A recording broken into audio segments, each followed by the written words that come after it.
আমাৰ ঠাইডোখৰ হৈছে চেতিয়াকোপতৰ ৰাজগাঁও ৰাজগাঁৱৰ অন্তৰ্গত দুৱৈগাঁও ইয়াত মানে আপোনাৰ আজি প্ৰায় ৩-৪ বছৰ আগতে খহি আছে। বিভাগীয় মানুহ আহিছে কৰিছে গুচি গৈছে, এইবাৰ কিন্তু অকণমান বেছিকৈ খহিছে।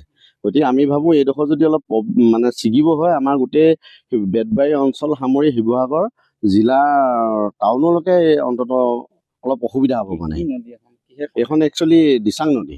এতিয়াতো আপোনাৰ ৩-৪ বছৰ হৈছে, তেওঁলোকে অলপ ৰিপেয়াৰিং কৰি থৈ গৈছে বাৰু, কিন্তু এতিয়া এইবাৰ অলপ বেছি খহিছে। এতিয়া মানে ইয়াৰ আমি স্থায়ী মানে সমাধান বিচাৰিছোঁ। আমি বিভাগ কৰ্তৃপক্ষক অনুৰোধ কৰিম, আপোনালোকে অলপ আহি কেনে আমাক অলপ সহায় কৰিবৰ কাৰণে আমি অনুৰোধ কৰিম তেওঁলোকক। পৰিস্থিতিটোতো ভয়াৱহে বৰ্তমান, কাৰণ কেলে আগত যিডোখৰ কৰিছিলে তাৰ পৰা অলপ আগলৈতো এনেকৈ খহি যোৱাটো দেখিছেই।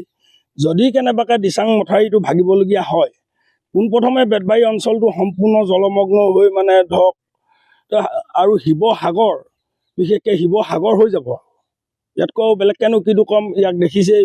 বিশেষকৈ আমাৰ এতিয়া নতুন মানে বিধায়ক সুশান্ত বুঢ়াগোহাঁইদেৱ হৈছে, তেওঁক মানে অৱগত কৰিব বিচাৰিছোঁ যাতে আমাৰ এই দৈগাঁও অঞ্চলটো বা বেতবাৰী ৰাইজৰ হৈ তেওঁ যাতে খুব কম সময়ৰ ভিতৰত আমাক মানে সহায় কৰে, সেইটোকে আমি বাঞ্ছা কৰিছোঁ।